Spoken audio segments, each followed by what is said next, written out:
With that being said, our impact players for 09 Alabama are Martin Ingram, Dante Hightower, and Marcel Darius. For 04 USC, you should already know who their impact players are: Liner, White, and Bush. So start with 09 Alabama. Sam, why is Ingram, Hightower, and Darius, why are these guys impact players for Alabama? Ingram is just one of those classic, he's like one of those classic type do-it-all running backs. Not super explosive, but he can get you those tough yards. He's gonna be consistent for you. I mean, like he's one of those type of running backs that's like he's never gonna give you like negative plays. Always gonna be positive plays. So and on a team like Alabama, that's like the perfect fit. Just basically wearing the team down, wearing them down. And that's what he did. He was the linchpin of that. And then those era Alabamas is different from these recent incarnations of Alabama, was they were built on suffocating teams on defense. And you talk about Marcel Darius plugging up that middle, and then you had Hightower just being a do-it-all type of linebacker. But you can kind of see how he's doing on the Patriots. He's doing some of that same stuff. He did that same stuff when he was at Alabama, whether it be playing in the middle, whether it be lining up as a pass rusher, making plays behind the line of scrimmage, dropping into coverage.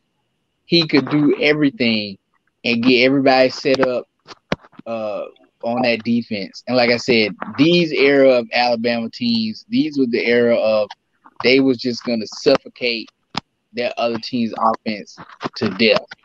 And these two guys was the main linchpin for that. Right. What about you, Grant? Why are these three gentlemen impact players for Alabama?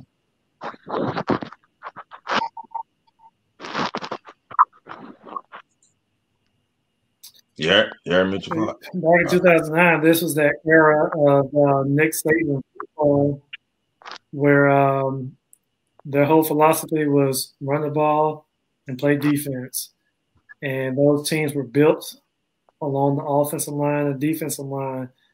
And so whenever you could be that dominant on the offensive line, you're going to have a running back that can take advantage of, what the defenses are unable to do against that offensive line.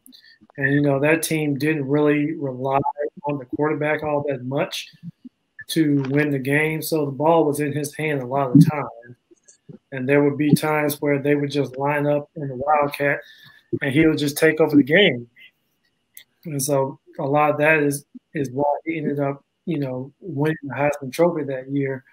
And it was just something that other teams just couldn't stop and really couldn't compete with.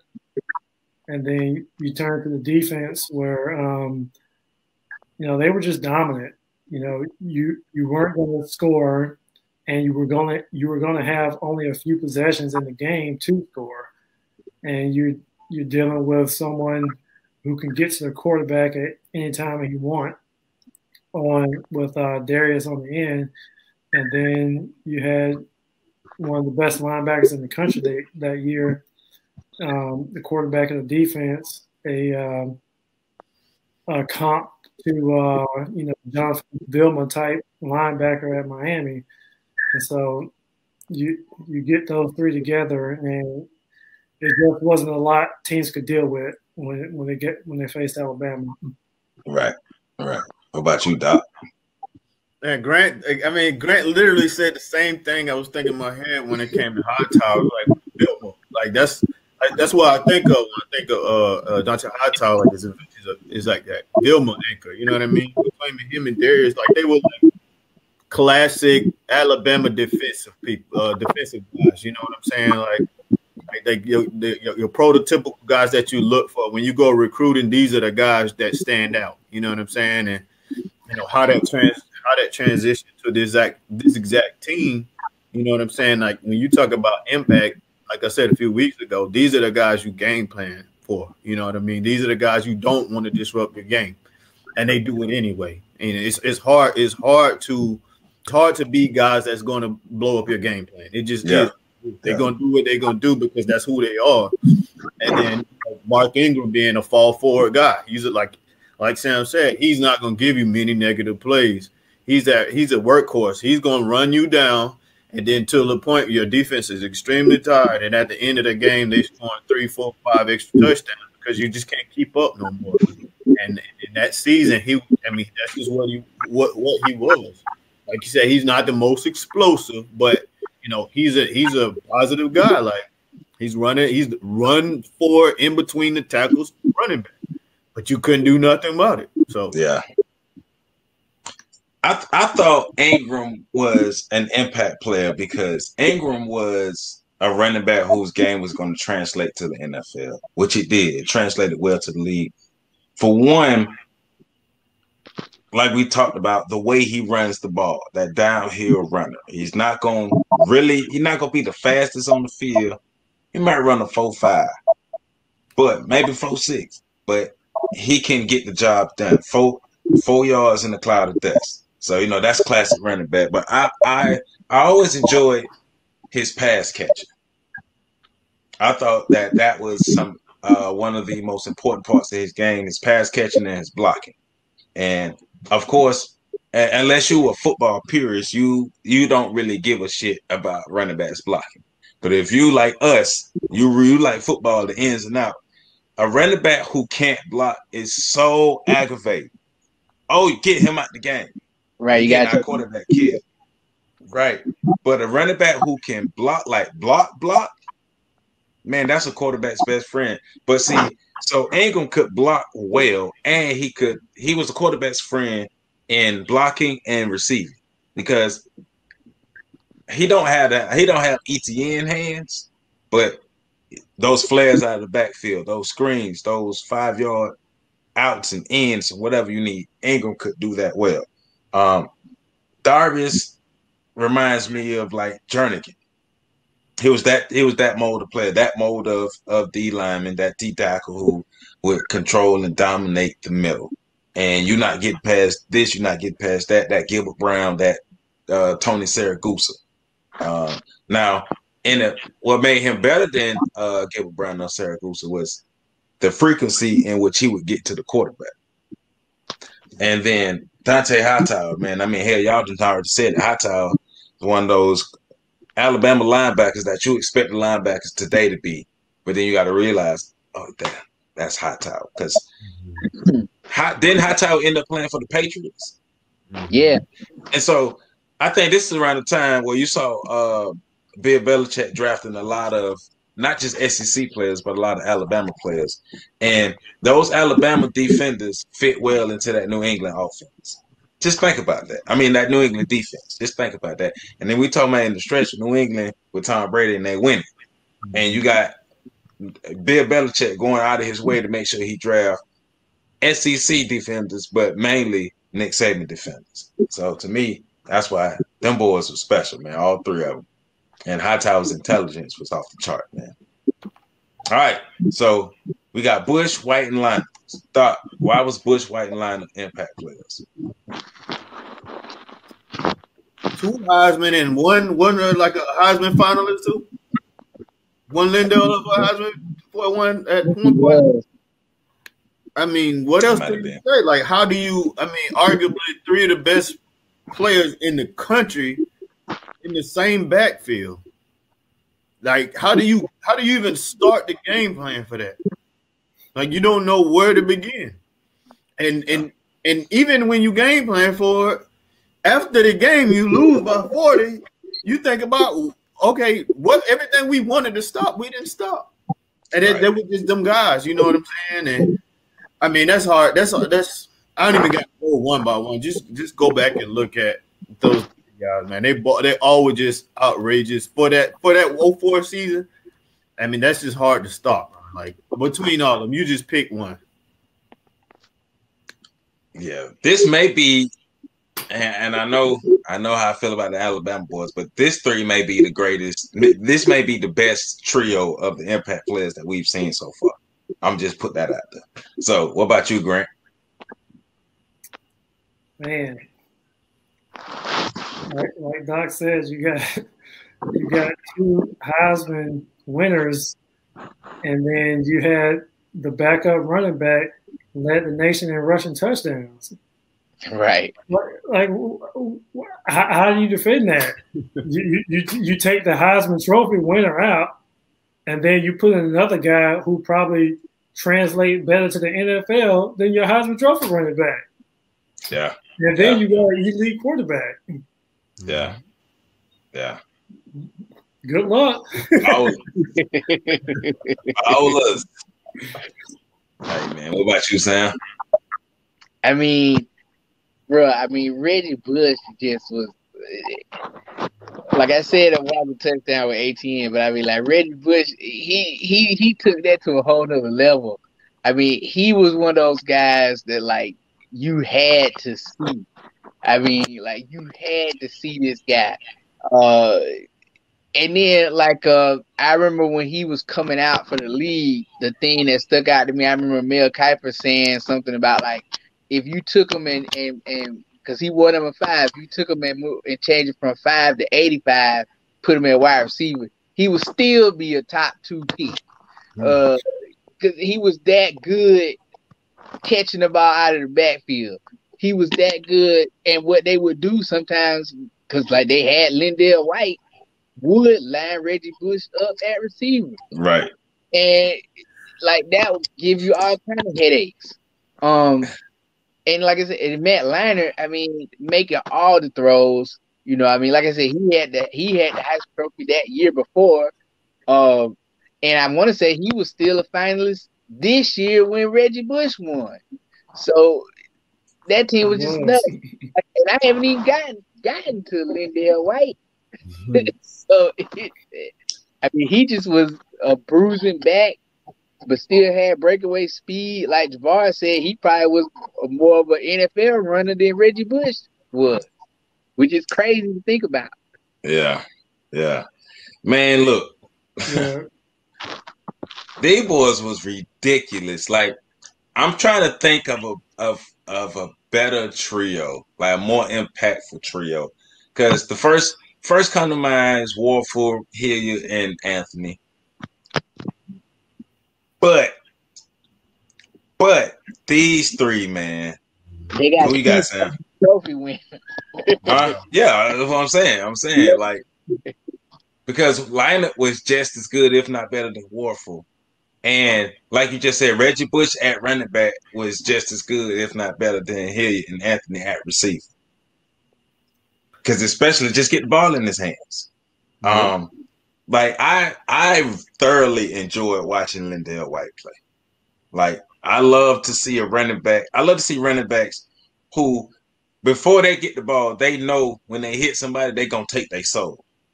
So it's just like you Noob Sabat in Mortal Kombat, whoever, just give me your soul. Your soul is mine. Because when I hit you, it's like Greg Jones at Florida State when he was hitting people. Just with that North Carolina game, he gave Buddy that elbow, and Buddy's still flying.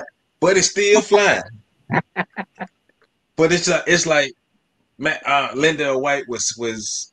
I hated that he went to the league and gained all the weight and they took him out of the league, because I wanted to see what his career was like over time, because I was thinking he may have been like a shorter Jerome Bettis type who could maybe not catch as well as Jerome, but Jerome Bettis type. So I hated that he didn't really keep up with his health and stuff. And then Matt Leinart, I mean, the best quarterback in the nation.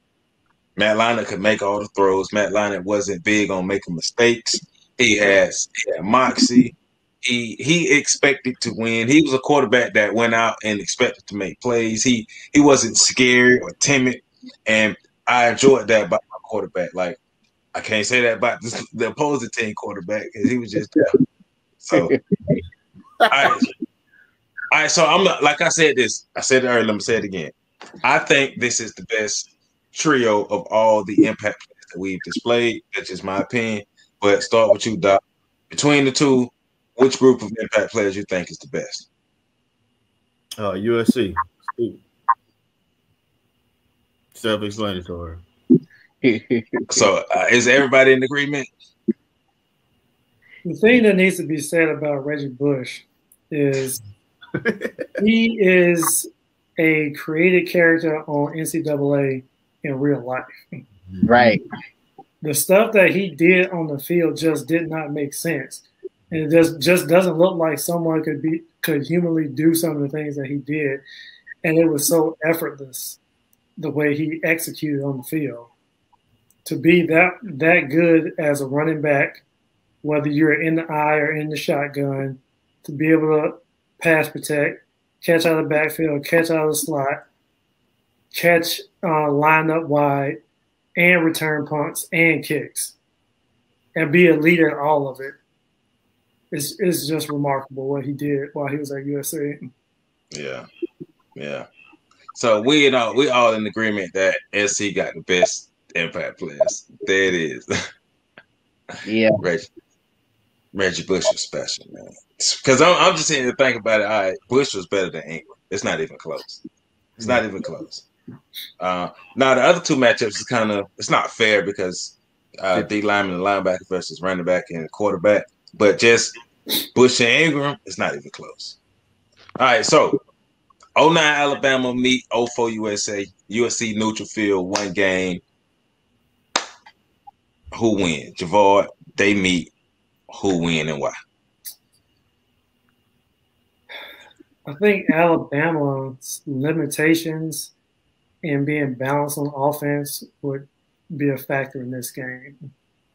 And SC had so much balance, having a Heisman Trophy quarterback and having the diversity in the backfield from the running back position. I just think that Alabama's not going to be able to score enough points to keep up with this team. And so I'm going with USC. Okay. Is it a close game? Is it a blowout? I'll probably set the over-under at about 8.5 points. Ain't bad. What about you, Sam? Who win? Yeah, I think 04 USC, and kind of like with what Javard said. I mean, it's ironic in that we just got done talking about the trio on offense, but I think USC defense would give Alabama's offense a lot of problems, and that would create a difficult situation for them where they would probably have to rely upon McElroy to go win the game. And that's not a situation they want to be in. Right. I mean, I think you matching up USC offense against Alabama defense. I think that's an even matchup and probably a push. So then going to the other side, like I said, I just don't see Alabama's offense being able to move the ball on USC defense, and I think that would be a difference of the game. You stole my point. Stop doing that. What about you, Doc? So even as good as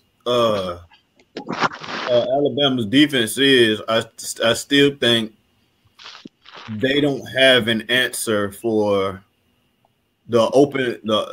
like anything in the open field when you put Reggie Bush out there.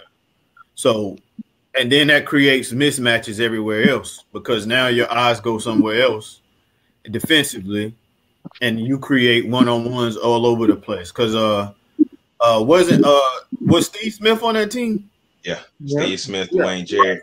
Yeah. You forget we didn't. They not even on the impact players, but we remember what they did. You know what I'm saying? So they had a really good tight end too. I can't remember. Dominique, was it Dominique Byrd? Yeah. So I mean, you talking about now you got to deal with them guys on the outside.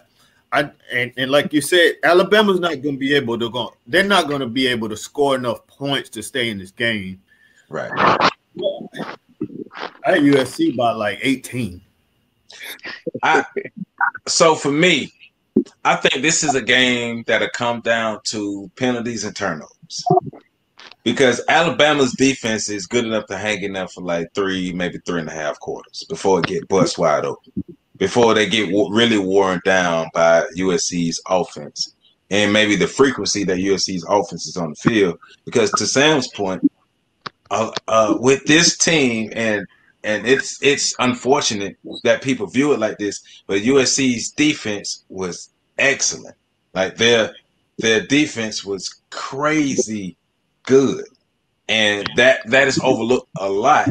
But I don't see McElroy being able to overcome this defense. I don't see the combination of a young Julio, a Greg McElroy, a Mark Ingram, and Trent Richardson, because we know the strength of this Alabama team is the running game. We know that. And USC's defense is good enough to either slow it down or stop it. And I think if this is a game where, okay, now you're forcing McElroy to do more. McElroy has turnovers. That's going to help the game be blown open even more. So I would say if the turnovers and penalties are kept to a minimum, I could see like an 8-point win for USC. But if turnovers and penalties happen and you got like 2 or 3 of them, two or more, I can see USC being able to capitalize off these turnovers, and that putting Alabama in the hole that this offense isn't built to come out. So, but overall, I would say I still see any scenario that USC win unless Reggie Bush and Matt Leinart get hurt. So, because there ain't no Vince Young on that team. Right. This not a game you're not running out of a deficit. You can't get yourself out of this game. Nah. All right, so with that being said, USC and Alabama meet in the neutral field. Start with you, Grant. They meet at the neutral field. Who wins and why? USC. Too much dynamic playmakers on offense for USC for Alabama to contend with. Yeah. What about you, Doc? Yeah, it's the same thing, bro. USC is just too much. It's just too much to keep up with. We too good, y'all. We too good. Sam, same thing. Oh yeah, man. Like I said, the offense is too explosive, and then they got the three dynamic offensive players, but people sleep on that USC defense, which was really good. Yes. So I think we're all in agreement that USC would beat Alabama. Now I am going to say I think the game, like my point I just made, I think the game will be a lot closer than a lot of people would expect. It is a Nick Saban team, and this is one of the years where the defense was popping. So I just don't see their offense being able to overcome everything that USC would throw at them. And with even if Julio was a baller, because Julio was a baller, but like more mature player, you still have a mediocre quarterback throwing him the ball, and he's the only option. So they could scheme him out the game. So, all right. So let's go to our numbers, man. Let's see if the numbers match up to what we're saying. See if everybody go home happy. All right. So margin of victory. Alabama's margin of victory is 27.8. USC's is 26.3. Number of All-Americans, Alabama has 5 consensus and 6 total. USC has 4 consensus and 6 total. Total defensive rankings, Alabama number 2, USC number 2. Number of players drafted, Alabama 26, USC 30. Damn. Right. Total offensive rankings, Alabama, this is where they fucked up, 42. USC 12. So that gives USC the victory because Alabama Alabama has the highest margin of victory. They're tied at number of All-Americans, and they're tied in total defensive rankings. But USC has a higher number of players drafted and a higher total offensive ranking. So that is a close matchup, but that puts USC ahead of Alabama. So we putting them to our final 4 to face 2013 Florida State. How y'all?